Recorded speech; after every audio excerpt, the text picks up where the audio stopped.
bem-vindo ao canal Futebolaço, eu sou o Dieguinho. Bom, galera, tá entrando no ar a nossa segunda edição desta segunda-feira, como sempre, com muitas informações para vocês. Antes disso, ó, dedo no like no começo do vídeo que me ajuda bastante. Quem for novo aqui no canal, se inscreve, ativa o sininho das notificações e, claro, segue minha conta pessoal lá no Instagram, beleza? E ó, você que se amarra na aposta esportiva, amanhã tem jogo envolvendo Peru e Brasil pelas eliminatórias. Você pode apostar na PagBet. O link tá aqui, ó, no primeiro comentário fixado. Clica lá e se cadastra, porque na PagBet você tem um atendimento 24 horas por dia, humanizado, cadastro sem burocracia, pagamentos através de Pix, e não à toa o nosso bordão lá é acertou, tá pago, via agilidade no pagamento das transferências, tá? Além das apostas esportivas normais, você pode escolher as principais ligas do mundo para estar apostando. Você também tem, ó, o Aviator, o aviãozinho. Você pode fazer sua fezinha por lá também, beleza? O link tá aqui, ó, no primeiro comentário fixado. Clica lá e se cadastre e comece a apostar. PagBet, parceira do canal Futebolaço. Bom, galera, dito isso, ó, vamos trazer para vocês algumas atualizações aqui, porque hoje pela manhã nós tivemos lá uma audiência pública na Alerj para discutir a questão da interdição do estádio de São Januário. E alguns parlamentares, assim também, como o tenente-coronel, que é responsável pelo BEP, que é o Batalhão Especial de Policiamento Especializado em Estádios, se posicionaram sobre a questão aí da interdição do estádio de São Januário. Eu gostaria de dar voz aqui a alguns dos que estiveram presentes lá e participaram da audiência pública. O primeiro a se manifestar foi o deputado Carlinhos BNH, aspas para o mesmo. Isso aqui não afeta só o Vasco, afeta todos os clubes. Convidamos Botafogo, Flamengo e Fluminense para estarem presentes na audiência, mas não vieram. Outro depoimento, esse aqui da deputada Marta Rocha. Vamos aqui uma aspas para a mesma. Recentemente, acompanhamos brigas envolvendo outras torcidas, como na Penha, e não houve nenhuma medida como a que foi imposta ao Vasco. Outro parlamentar, o deputado Alan Lopes, disse o seguinte, aspas aqui para o mesmo. Queremos perguntar ao Ministério Público, que não está presente, onde ele estava quando demonstrou interesse de assumir a concessão do Maracanã. Onde eles estavam quando vistoriamos o Maracanã e encontramos uma série de irregularidades. Não vi o Ministério Público interferir nisso, disse o deputado Alan Lopes. Outro depoimento de parlamentar também, o Tandi, disse o seguinte: um caso claro de dois pesos e duas medidas. Nada justifica o que está acontecendo com o Vasco. Somente em 2023 tivemos 9 mortes envolvendo estádios do país. Só São Januário está interditado. Tivemos confusões no show do Alok. O Ministério Público vai proibir shows em Copacabana? É uma decisão preconceituosa e com viés clubista, tá? Foi o depoimento aqui do Tandi. E para finalizar aqui os parlamentares, o deputado Douglas Ruas disse o seguinte: uma decisão totalmente descabida. Citaram aqui o show do Alok. Nunca vimos algo parecido em São Januário e mesmo assim o Ministério Público não se manifestou. A gente sabe que o entorno do Maracanã é muito mais complexo que a região de São Januário. Se for aplicar o mesmo entendimento, também não teremos jogos no Maracanã. E para finalizar, vai aqui o depoimento, né, do tenente-coronel do próprio BEP, tá? Eu vou dar para vocês aqui uma aspa do mesmo e com relação à questão da interdição de São Januário. O tenente-coronel Ferreira disse o seguinte: por parte da Polícia Militar, conforme o laudo de segurança já emitido, podemos afirmar que a polícia tem sim condições de fazer a segurança em São Januário. É uma situação que nos deixa desconfortáveis, tá bom? Então tá feito o registro de todos que participaram da questão da audiência pública lá na Alerj. Inclusive, Júlio Brandt esteve presente, Carlos Roberto Osório e um grande ídolo nosso, Luizinho Quintanilha, tiveram presentes lá. Eu vou deixar com vocês agora a doutora Gisele Cabreira, né, que é responsável e a chefe do jurídico do Vasco, comentando sobre quais passos e se dá para prometer que já nessa semana vai se ocorrer o acordo entre Vasco e Ministério Público pela questão do TAC. Lembrando que o Ministério Público foi convidado para a audiência e não mandou nenhum representante. Também houve um convite para Flamengo, Fluminense e Botafogo e ninguém também se fez presente, tá? Então vou deixar com vocês agora a doutora Gisele Cabreira. O Vasco já apresentou uma proposta de TAC com medidas para maximizar a segurança de São Januário,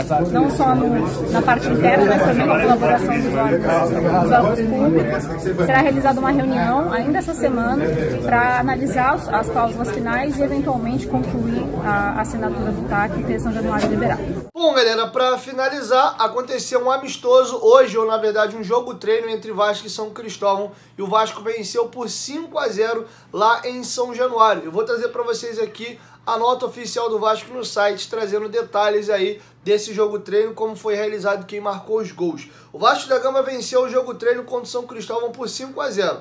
A partida foi realizada em São Januário, os gols foram marcados por 2 vezes Sebastião Ferreira, 2 vezes Figueiredo e um gol marcado por Alex Teixeira. A atividade foi dividida em 2 tempos de 45 minutos.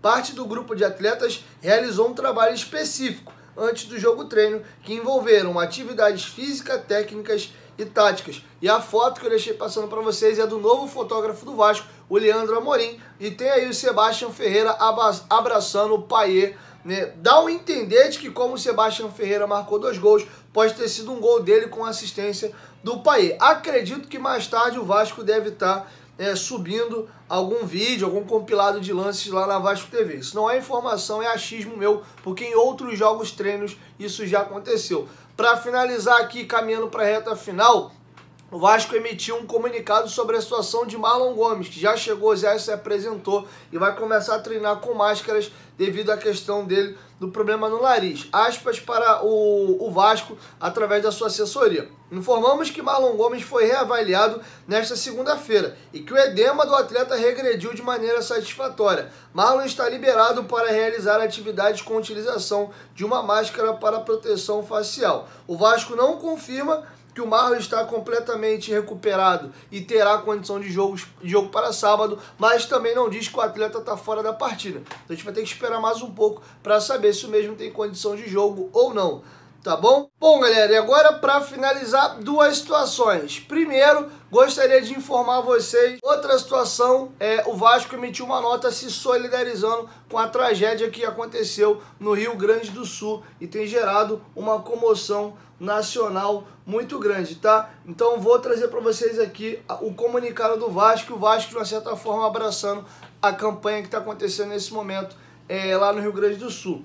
O Vasco da Gama se solidariza com as vítimas das enchentes após a passagem do ciclone no estádio do Rio Grande do Sul e apoia as campanhas de Grêmio e Inter de arrecadações destinadas às cidades que precisam da ajuda de todos nós no momento. Os centros de arrecadação do Grêmio estão localizados no Grêmio Mania Mega Store e no departamento consular da Arena Grêmio, além dos consulados femininos de outras cidades. O acesso ao departamento consular é feito pela Rampa Leste entre 9 e 12 horas e das 13 às 18. No fim de semana, a entrega pode ser feita na Grêmio Mania Mega Store com acesso para a Rampa Oeste. Neste domingo, o funcionamento será de 9 às 4h30. Já as doações por parte do Internacional serão recebidas no ginásio Gigantinho, no complexo do estádio Beira Rio, podendo ser entregue até terça-feira, dia 12, em horário de atendimento de 8 às 18. No dia do jogo diante do São Paulo, haverá pontos de coleta de alimentos, itens de higiene e roupas no Beira Rio. O futebol que proporciona união por meio da paixão pelo esporte, agora usa desse amor das torcidas para ajudar o próximo, para que as cidades e casas possam ser reconstruídas. Fica aqui o meu sentimento e meus pêsames aí por toda a tragédia. Eu vi até um pedaço, não vi a matéria toda, do Fantástico. É de agoniar e cortar o coração. Eram praticamente a cidade inteira precisando de um socorro, né, e de um resgate, o termo correto é esse. E era tanta gente que o Corpo de Bombeiro estava escolhendo quem eles iam atender primeiro. Estava dando prioridade para idosos e crianças, né? Uma situação calamitosa. A cidade inteira ficou debaixo d'água, casas de 2 andares, com a água batendo quase no final da ponta do telhado. Assim, uma cidade inteira submersa. E infelizmente, cara, o mundo tá acabando, gente. Você acreditando, gostando ou não, Jesus está voltando e tudo que a gente está vivendo aí é reflexo da mão humana, né? O ser humano está destruindo o planeta com as suas ações e tudo que está acontecendo de catástrofe natural aí é consequência. Nós estamos no inverno, vocês já se mancaram disso? E é um calor de 40 42 graus quase todo dia no Rio de Janeiro. Praticamente hoje, você pode dizer que não existem mais estações.